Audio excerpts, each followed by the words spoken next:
ada saudaranya yang punya putra yang kesehariannya tuh tidak bisa hormat sama orang tua, terus kalau diomongin nggak mau dengerin gitu ya, kalau dinasehatin malah ngelawan gitu nggih. Terus kemudian kesehariannya malah punya kata-kata yang suka ngegas, melukai, bahkan mengancam orang tuanya dengan senjata tajam. Kalau pas pulang dari mainan tuh malam gitu nggih. Nah, terus kalau sudah di rumah tuh kerjaannya tidur-tiduran terus. Nah, ini tanda-tanda apa nih? Terus bagaimana solusinya? Nah, mohon ini diperhatikan dengan baik untuk ayah bunda semua yang mengalami keadaan yang serupa gitu ya, yang menimpa anak-anak kita. Nah, ini ada sedikit oleh-oleh, semoga bermanfaat. Ini saya bukakan beberapa rekam medis kami yang serupa nggih dengan kasusnya Ananda. Yang pertama, ketika mendapati anak-anak kita diomongin sulit, dinasihatin, tidak pernah didengerin gitu ya.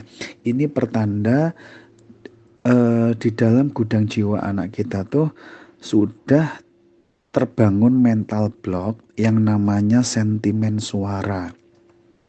Jadi artinya begini, disebut sentimen suara karena suara kita selaku abinya, selaku uminya di masa lalu tuh cukup sering melukai jiwa anak-anak kita.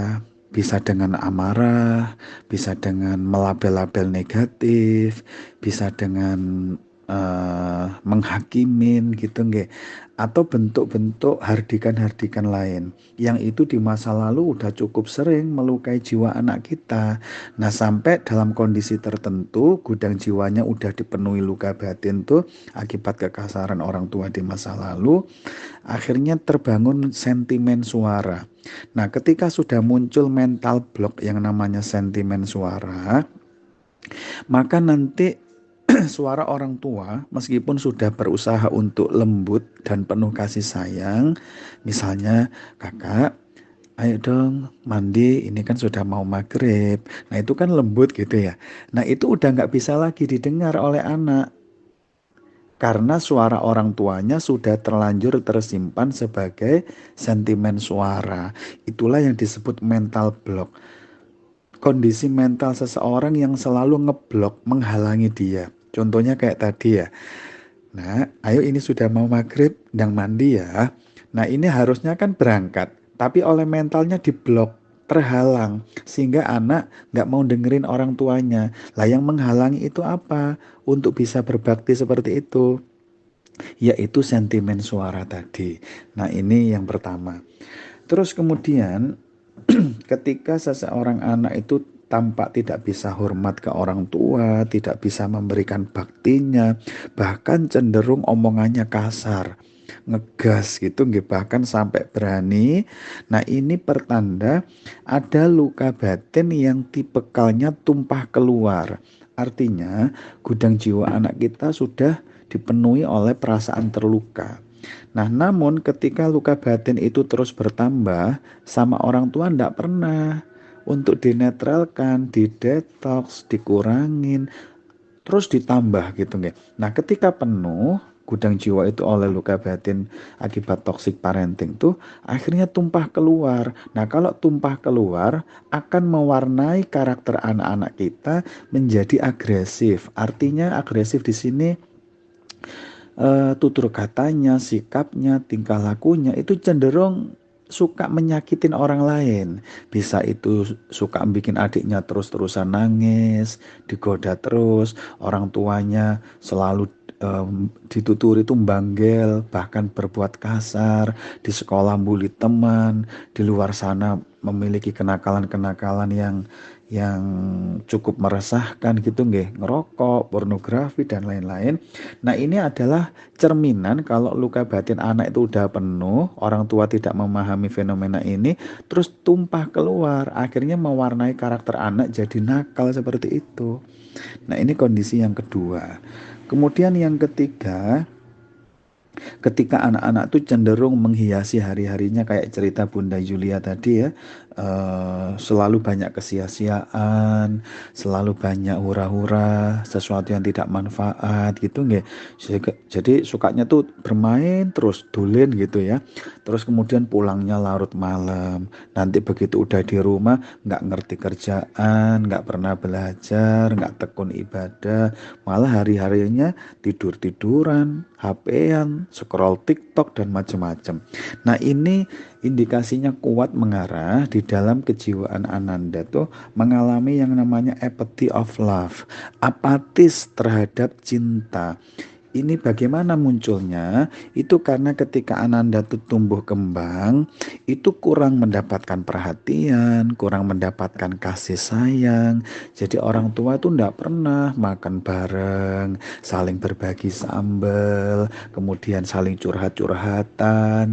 Orang tua enggak pernah punya waktu untuk mainan badminton bareng, main bola bareng, Mobile Legend bareng, dan cenderung punya urusan sendiri-sendiri. Sehingga anak itu ketika didiagnosa seringkali, Ustadz kenapa ya gue tuh kok nggak bisa kayak teman-teman ya, kemana-mana tuh bisa gandengan sama Umi, sama Abi. Nah mereka merasa tumbuh kembang tuh orang tuanya nggak sayang. Nah, ini yang akhirnya membuat dia tuh mengalami apatis terhadap cinta. Dia sudah nggak percaya lagi kalau di luar sana ada orang-orang tertentu yang mungkin masih tulus mencintai dia, sayang sama dia. Nah, anak-anak yang tumbuh dengan perasaan empathy of love tadi itu nih, kurang perhatian dan kasih sayang tuh, kalau bahasa kami di teman-teman School of Parenting tuh, ini yang disebut fakir asmara. Anak-anak yang tumbuh kembang kurang banget, tangki cintanya tuh nggak terisi dengan baik. Nah ini efeknya adalah anak akan secara tidak sadar dikendalikan oleh jiwanya yang merasa dirinya tuh nggak berharga, dirinya itu sampah gitu nggih. Nah sampah seperti itu tuh nggak pantas untuk belajar, nggak pantas untuk ngaji gitu nggih. Pantasnya tuh aku warung kopi sana, cangkruk-cangkruan, tiktokan, rebahan. Nah, itu otomatis gitu nggih. Sehingga keseharian anak akan memunculkan perilaku yang di permukaan tuh seperti orang nggak ngerti kehidupan gitu nggih. Hari-harinya semua dipenuhi dengan hal-hal yang sia-sia, tidak manfaat. Itu dikendalikan oleh luka batin yang kalau didiagnosa memunculkan sebuah kalimat, aku tuh sampah, aku tuh nggak berharga, lawang orang tuaku aja nggak sayang kok sama aku. Sehingga anak-anak yang seperti itu pasti jodohnya itu dengan perkara-perkara yang sia-sia. Nah ini beberapa diagnosa yang bisa kita bantu dari keluhan yang Bunda Zulia sampaikan tadi nggih. Nah, adapun penanganannya ya sebenarnya cukup banyak nggih. Ini luka batinnya kan beragam gitu loh nggih. Cuman secara singkat beginilah. Yang namanya kondisi seperti ini itu kan hanya cerminan bahwa kondisi jiwa seseorang anak tuh terlalu banyak terluka, banyak luka batin yang overload, dan ada kekosongan, kehampaan akibat kurangnya perhatian dan kasih sayang. Sehingga solusi yang perlu dilakukan bukan nambah marahin anak, akhirnya luka batinnya terus bertambah. Namun orang tua harus menguras luka batin yang mengisi gudang jiwanya itu gitu nggih. Contoh beberapa hal yang bisa dilakukan. Carilah kondisi Ananda tuh lagi happy, lagi bahagia banget begitu ya. Entah sedang ngapain gitu nggih. Nah, kenapa diperlukan timing ini? Ketika seseorang happy banget, itu reticular activating system atau area kritis yang menjadi penjaga gudang jiwa tuh sedang off. Nah, itu manfaatkan untuk menetralkan luka-luka lama dengan cara meminta maaf. Nah, jadi temukan kondisi anak sedang happy banget. Nanti kurang lebih redaksinya begini. Kakak sedang ngapain nih? Kok kelihatannya bahagia banget ya? Iya, iya Mi. Iya Abi, ini aku sedang lihat ini lo lucu, seneng lihat foto-foto lama. Nah, ketika seperti itu langsung masuk dengan pola kalimat yang kurang lebih seperti ini. Nah, sebagaimana kamu tuh sekarang bahagia banget, Umi juga bahagia banget kalau kakak mau maafin Umi yang di masa lalu sama abimu terlalu kasar, terlalu sering marah-marah. Maafin Abi dan Umi ya nak. Iya Mi, nggak apa-apa misalnya. Nah, itu nanti Masya Allah nanti dipeluk. Makasih ya nak sudah mau maafin Abi sama Umi. Nah, Umi tambah sayang sama kakak. Nah, ini nanti lakukan hal-hal seperti ini kalau mendapati anak sedang happy. Itu nanti akan langsung meluncur ke dalam gudang jiwanya untuk menetralkan luka-luka lama tuh. Nah, ini yang pertama.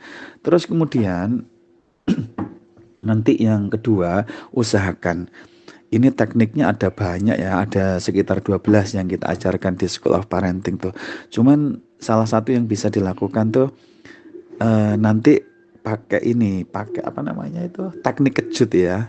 Artinya mengagetkan anak gitu nih. Jadi misalnya ditepuk dari belakang pundaknya, Mas. Nah begitu. Kan anak jumbul ya, kaget begitu.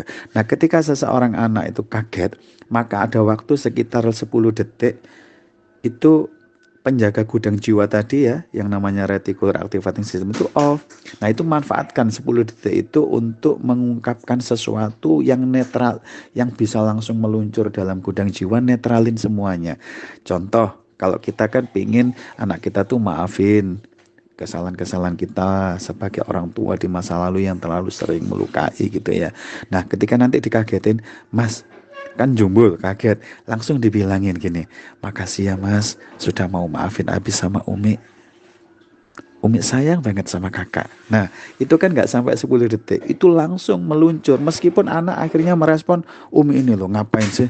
Nah gitu ya, gak penting respon anak, yang penting ucapan tadi itu betul-betul sudah meluncur dan akan netralin semuanya. Teknik yang lain misalnya nanti mendapati anak-anak kita tuh um, tidur ya, kan mau bangunin subuh tuh biasanya ya. Nah, nanti kan kita bangunin anak itu kan nggak mungkin anak langsung cekekal bangun gitu ya. Enggak kan? Nanti mesti kakak, ayo nak sudah mau adzan subuh nih, ayo bangun. Itu kan nggak langsung bangun. Itu mesti apa ya? Orang Jawa bilang tuh mulet ya, mulet. Nah, ketika mulet seperti itu pertanda sudah mulai ada perubahan gelombang otak yang tadinya delta menjadi theta atau alfa. Nah, ketika saat-saat masa transisi itu penjaga gudang jiwa juga sedang off nih. Manfaatin ketika anak udah mulai begitu. Nah, terus kemudian sambil kalau laki kan ini ceritanya anak laki nih. Kalau anak laki sambil dibelai di pundaknya gitu nggih, sambil ngomong seperti ini. Kakak, mulai sekarang dan seterusnya, kakak adalah anak yang baik, kakak adalah anak yang pemaaf. Makasih ya nak, sudah mau maafin Abi sama Umi. Umi tambah sayang sama kakak. Barakallahu fikum. Nah, ini diucapkan sekitar 3 atau 4 kali begitu ya. Nanti lakukan tiap hari.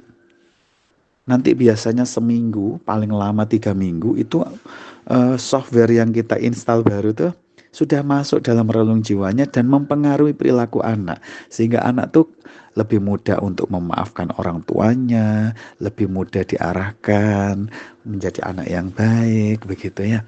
Nah ini beberapa poin yang perlu dilakukan. Adapun untuk menetralkan luka batin secara tuntas sebenarnya memang perlu ikut yang terapi offline ya. Di sana nanti kita bantu untuk katarsis, menumpahkan emosi-emosi negatif yang terpendam di masa lalu. Terus kemudian nanti usahakan ya Bunda dilakukan ini reframing ini ya, yaitu memaknai peristiwa trauma anak yang melukai di masa lalu tuh akibat jahatnya orang tua, kasarnya orang tua. Ini dilakukan reframing, dimaknai ulang trauma-trauma itu saat makan bersama. Nah, saat makan bersama ini juga timing yang tepat untuk bisa langsung memasukkan makna baru ke relung jiwanya anak. Contoh begini, Kak, Umi minta maaf ya sama Abi kalau selama ini kami selalu kasar, selalu jahat sama kamu. Umi ngaku ke kami semuanya salah. Umi minta maaf ya. Tapi Masya Allah, kadang Umi juga berpikir, Allah mengizinkan semua ini terjadi dalam tumbuh kembangmu itu karena Allah memilih kamu sayang, agar kamu bisa bertumbuh menjadi orang yang kuat, orang yang tegar, orang yang sabar, dan gilirannya nanti kamu berumah tangga dan punya anak-anak, kamu pun menjadi orang tua yang penyayang. Nah, itu maknanya bahwa luka batin, peristiwa-peristiwa trauma akibat kasarnya orang tua tuh dimaknai ulang bahwa semua itu Allah izinkan untuk gembleng kita, gembleng anak kita tuh, agar mereka bertumbuh menjadi anak yang lebih dewasa gitu nggih. Nah, ini beberapa hal yang bisa dilakukan. Kalau memang nanti dalam tataran terapi cukup panjang ya. Ada pemulihan perasaan berharga yang sudah terlanjur hancur, yang tadi sehingga membuat merasa sampah gitu nggih. Nah, nanti coba ikut Zoom insya Allah nanti hari Jumat itu dalam rangka untuk menyayangi diri. Ini pas banget untuk Ananda agar perasaan berharganya kembali muncul gitu nggih. Lah nanti Ananda juga perlu dikenalkan bagaimana sih tabiatnya kehidupan yang sudah Allah tetapkan sehingga dia bisa memaklumi setiap luka-luka masa lalunya tuh. Nggih. Nah, kemudian di reframing dan kemudian dibantu untuk forgiveness, terapi memaafkan aktor-aktor yang pernah melukai dirinya di masa lalu. Jadi, kurang lebih seperti ini Bunda. Semoga bermanfaat. Demikian juga untuk ayah bunda yang lainnya.